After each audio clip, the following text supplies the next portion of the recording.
네, 2023년 12월 28일 이정훈입니다. 윤석열 대통령이 친정체제를 구축하고 있습니다.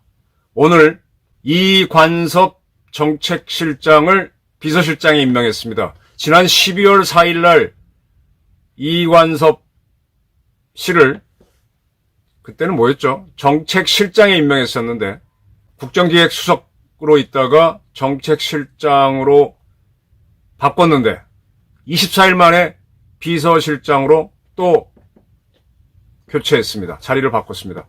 이관섭 씨는 수직 상승을 한 거고요. 지난번에 정책실장 인사가 있을 때 비서실장으로 갈 것이다 하는 예측이 많았는데 뜻밖의 정책실을 만들어서 정책실장에 임명을 했었습니다. 그런데 비서실장으로 바꿨네요. 이렇게 해서 용산 대통령실은 이관섭 씨가 이끌고 당은 한동훈 비대위원장이 이끄는 그런 체제로 가는 것 같습니다.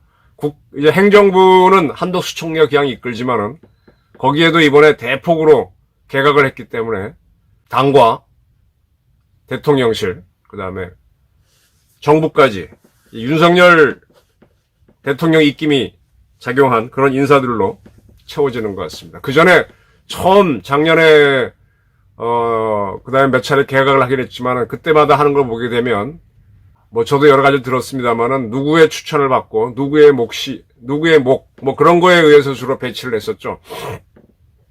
정치권에는 이렇게 몫이란 게 있습니다. 누구의 이거는 경제계 이거는 언론의 이런 것들이 있습니다. 거기에 따라서 이제 누가 이런 힘 있는 분들이 추천을 하면 썼었는데 이제 그렇게 해서 갔던 연합정부 같은 게 끝나고 이제는 윤석열 직계체제로 만들었다. 이런 거죠. 그다음 윤석열 대통령이 그동안 자기 세력이 없었잖아요. 검찰을 제외하고는 없어서 물론 이제 지난번 처음 정부를 만들 때도 한동훈이나 이복현 이런 같은 사람 검찰에 있던 사람들을 박민식이라든지 이런 사람들을 많이 배치를 했었습니다만은 이제는 그걸 넘어서서 이제 다른 자리에 있는 사람들도 자기가 뽑은 사람을 쓰겠다. 네. 그런 의지를 비춘 겁니다. 이관섭 비서실장 등장을 유심히 저는 좀 볼까 합니다. 지난번에 정책실장에 이관섭 씨를 임명할 때, 대통령이 임명장을 수여하고, 그리고 이관섭 씨 부인이 오셨습니다. 대통령이 꽃다발을 줬던 걸로 기억하는데, 그리고 이제 밤마다 늦게 퇴근하게 해서 죄송합니다. 미안합니다. 그렇게 해서 웃은 대목이 나와요. 윤 대통령이 이렇게 밤마다 이관섭 실장하고 뭘 하시는지. 그래서 웃고 지나갔는데 어쨌든 지금 이관섭 그 다음에 윤석열 여기는 호흡이 맞는다는 얘기입니다. 김대기 실장은 상대적으로 선배였죠. 한 5년, 4년 경기고등학교 마지막 세대로서 이제 선배였고 이관섭 씨는 경북고등학교를 나왔지만은 뺑뺑이 세대입니다. 그리고 80학번이니까 윤 대통령보다도 서울대학교 1년 후배. 물론 대학은 다릅니다. 저쪽은 법과대학, 이관섭 씨는 경영학과, 경영대학 나왔습니다. 행정고시를 했고요. 한수원 사장할 때 문재인 정권에서 완전 그만해라 할 때 좀 반발을 했던 그러면서도 상당히 유연한 데가 있는 사람이죠. 술도 굉장히 좋아하시고 그리고 이렇게 대인관계도 좋죠. 자, 오늘 또 이제 한동훈 비대위원장이 여러 명의 비대위원들을 발표했어요. 당연직으로 들어간 당 인사를 제외하면은 쉽게 말하면 여의도 화법에 익숙하지 않은 사람들을 많이 썼고 대부분이 젊은 사람들입니다. 이번에 차관 인사도 하고 그 전에 장관 인사도 있었는데 다 젊은 사람들이었죠. 기업체 같은 경우에는 오너가 있기 때문에 오너가 적당히 때가 되면 이제 인사를 하죠. 아무리 신이 많은 사람도 한 번씩 흔들어서 내보내고 제가 듣기로는 이제 가장 대표적인 분이 정몽구 회장인데, 이 사람들은 믿고 쓰게 되면은 반드시 오바를 하죠. 충성을 한다는 걸로 해서 오바를 하죠. 자기 스스로 결정해서 호가 호의를 하죠. 그래서 이제 정몽구 회장은 밑도 끝도 없이 그 사람을 잘 나갈 때 해임을 하고, 그리고 뭐 일체 연락을 안 하다가 일선에 따르면, 현대 직원들 따르면 처음에 갑자기 해임당하면은 섭섭하기도 하지만 그래도 혹시나 하고 전화를 기다린다잖아요, 핸드폰을. 근데 1년쯤 지나고 2년쯤 지나면 안 오니까 아유 이제 마음 비워야지, 미련 갖지 말아야지 하고 지워놓고 있는데, 그런데 어쩌다가 이 기록 지원 번호가 와서 익숙한데 하고 받았더니 정 회장이다. 그래갖고 뭐 좀 와서 좀 도와줘야지 뭐해, 밑도 끝도 없이. 그래서 얼떨결에 이해하고 나서 들어가면은, 그렇게 재신임을 받으면 감개무량하대죠. 그래갖고 또 열심히 일하다가 그 다음에 이제 해임을 하면은 그때쯤은 본인이 받아들이고, 네. 또 그런 거를 보면서 해임된 사람들도 나도 한번 기회가 더 있을래나 하고 충성을 한다라는 얘기가 세상에 많이 돌았었습니다. 그게 용인술이죠. 윤 대통령이 사람을 어떻게 쓰는지는 좀 더 지켜봐야 돼요. 검찰총장까지 할 때는 이렇게 밟아서 오는 거고 본인이 결정하는 것도 한계가 있지만, 이제는 이제 온화인데, 문제는 이게 임기제 온화이기 때문에 자기가 쓴 사람을 갖고 한번 해보고는 싶겠죠. 근데 그게 성공을 하느냐, 이게 영원한 온화 같으면은 정몽구 회장처럼 충성을 뽑아내는 방법. 박정희 대통령이 그걸 굉장히 잘했죠. 믿고 맡기고 뒤에서 감시하고, 또 감시하는 자를 또 감시하고, 중첩돼서 하면서 늘 긴장이 되게 했습니다. 저도 신문사에 있을 때, 쫄병 기자 할 때야 뭐 그냥 내 기사 실어주나 안 실어주나 그것만 신경 잔뜩 썼지만, 점점 이제 나이가 들수록 이 용인술을 보면서, 조직을 움직이는 걸 보면서, 야, 이게 용인술은 아무나 하는 게 아니구나. 더군다나 이 뭐라 그럴까, 임명된 사람이 용인한다는 건 참 어렵구나 하는 생각을 많이 했었어요. 내가 원하라면은 맡겨놓고 회수하고 이게 가능하지만, 나도 임명된 입장에서는 누구를 쓰려고 하는데 위에서 너 한다든지 그 사람 좀 써 하게 되면 연합군을 이끌고 해야 되거든요. 그래서 그때부터 관심이 갔던 게, 2차 대전에서 승리를 했던 아이젠하워라든지 니미츠 같은 사람들, 특히 아이젠하워는 영국의 몽고메리라든지 프랑스 자유정부의 드골같이 개성 강한 사람들하고 연합군을 만들었잖아요. 또 자기 밑에 나는 하루를 살아도 사자로 살고 싶다라고 했던 패튼 장군 같은 개성 강한 사람들, 또 각 나라 군인들을 다 이끌었기 때문에 아주 그 용인술이 탁월해야 됩니다.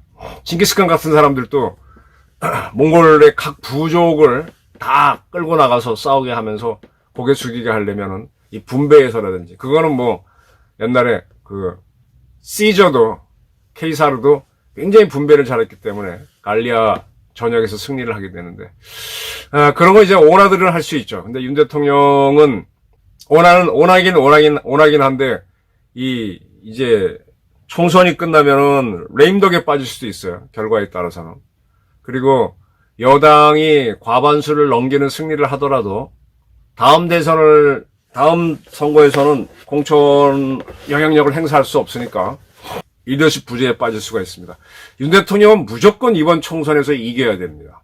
지금 우리나라 선거 정치에서 큰 문제점은 당대표나 대통령이 공천권을 갖고 있다라고 인식하는 거예요. 공식적으로는 아니죠. 이재명이가 지금 저렇게 문제가 많은데도 못 물러나고 버티는 거는, 물러난 순간에 공천권을 잃으면 아무도 이재명을 방어해 주지 않으니까. 물론 공천권을 지는 대표가 되려면 돈을 동원할 수 있어야 되니까, 조직도 있어야 되고, 그러니까 조직하려면 돈이니까, 그게 있으니까 가능한 거죠. 대통령이 역시 이제 뭐 한동훈 씨를 비대위원장으로 이렇게 가도록 하는 거는 다음 총선에서 영향력이 굉장히 강하기 때문인데, 이게 실패를 한다 그러면 이제 문제가 되는 거죠. 저는 그래서 제시했던 게, CEO가 30대 아주 유능한 사업가입니다. 근데 그가 굉장히 잘 보겠죠. 근데 미국 영화에서 보면, 인턴이라는 영화에서 아주 나이 많고 경험 많은 사람을 인턴으로 채용해서 오히려 도움을 받는다. 그런 영화가 있었는데 그럴 필요도 있지 않는가라고 봤는데 지금 윤 대통령은 거의 젊은 일색으로 한덕수 총리를 제외하면 젊은 일색으로 쭉 밀어붙였습니다. 당도 그렇고 용산도 그렇고 그다음에 행정부도 그렇고 이게 성공할지 안 할지 새로운 사람들로 끌고 이제 조직 생활을 오래 해서 조직에서 부장 뭐 임원 이렇게 올라가는 사람들은 젊은 사람들을 새로 쓰게 되면 일단 그 사람들은 본인한테 충성을 바치는 건 맞아요. 나를 어쨌든 부장 시켜줬고 차장 시켜줬고 임원 시켜줬으니까 하는데 그 사람이 유능하느냐 충성심은 순간적으로 발휘하지만 능력은 또 별건입니다. 그래서 의외로 뽑아놓고 나면 그 패기 때문에 오히려 부원들하고 마찰도 일으키고 욕심은 있는데 능력은 안 되니까 마찰을 일으키고 그런 경우도 있습니다. 하여간 뭐라고 했던 간에 인사권자가 인사권은 자기의 정권이다라고 생각해서 인사를 했습니다. 어떻게 보면 좀 늦었죠. 처음에야 집권할 때야 연합정권이었으니까 쓸 수밖에 없지만 좀 상당히 그만큼 이제 윤 대통령이 이 폭이 좁았던 거고 사람 쓰는 폭이 좁았던 거고 검찰을 제외하고는 아는 데가 없으니까 제대로 못했던 거고 근데 이번에도 만약에 실패한다면 이제는 뭐 방법이 없죠. 네.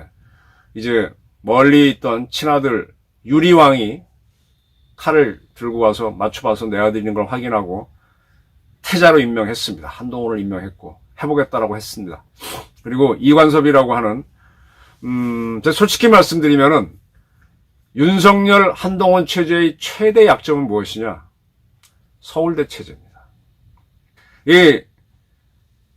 이거 어떻게 이해할지 모르는데 서울대 친구들이 대체로 유능한 건 맞는데 꼭 그렇지는 않아요. 그건 이제 기억력이 좋고 AI처럼 과거의 것을 잘 찾아내는 능력은 타고난데 문제에 부닥쳤을 때 문제는 풀어가는 게 인성도 필요하고 노력도 필요하고 술도 필요하고 여러 가지가 필요한데 그런 것들을 보게 되면은 어떨 땐 되게 스트레이트 포워드 고지식하게 문제를 풀려고 하고 안 되면 막 고압적으로 보이는 경우가 나오는 경우가 많거든요. 쉽게 말하면 학교 다닐 때 공부 잘하는 애 반장시켜 놓으면은 선생님 말씀대로 뭐 하다가 애들이 말 안 들으면 막 화를 내고 하는 어릴 때 그런 기억들이 있죠. 이걸 이제 애들 비를 맞추면서 잘 끌고 나가는 능력은 별건이란 말입니다. 윤 대통령이 이번에 쭉 하는 늘 인사를, 한동훈 씨도 보면 이제 그런 것들이 보이는데, 다방면의 인재를 끌어냈느냐. 이번에 한동훈 씨도 어떠한 인재를 쓰겠다라고 발표했는데, 윤 대통령도 그랬었는데, 결과론적으로는 아닐 수도 있다는 것을 본인들이 아셔야 될 겁니다.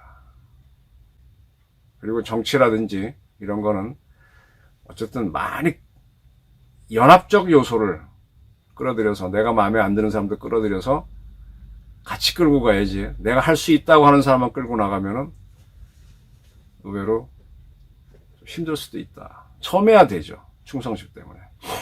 네. 오늘 말씀의 요지는 이겁니다. 지금 당을 교체하면서 국민적 지지 일단은 보수파들 저 같은 보수파들이 와 하고 그리고 한동훈 비대위원장이 취임사를 하면서 대체로 이렇게 보면은 내용은 좋았지만 어떻게 보면 이재명 공소장, 이재명 농고문 같은 거죠. 검사가 법정에서 읽는 거랑 비슷한 그런 문장이었잖아요. 강력할 수는 있는데 정치는 또 다른 영역입니다. 거기에 고무돼서 이제 용산도 교체를 하고 가는 것 같습니다. 북한을 의식하고 한국에 숨어있는 좌파들, 박선원이 같은 사람을 추천하는 이재명의 민주당을 보게 되면 싸워야 할 적이 너무 많습니다. 저는 이제 앞으로 안보 문제가 큰 이슈로 등장할 거라고 봅니다. 대통령께서 안보실장을 누구로 바꾼다고 결정 아직 했나요? 조태열 씨로 한다고 그랬던가. 안보실하고 국가정보원에 많은 신경을 써야 될 것 같은데 그쪽으로 더 큰 이제 위기가 발생하지 않을까. 거기서 흔들리게 되면 이렇게 당과 용산을 준비해 놓은 게 무용지물이 될 수도 있습니다.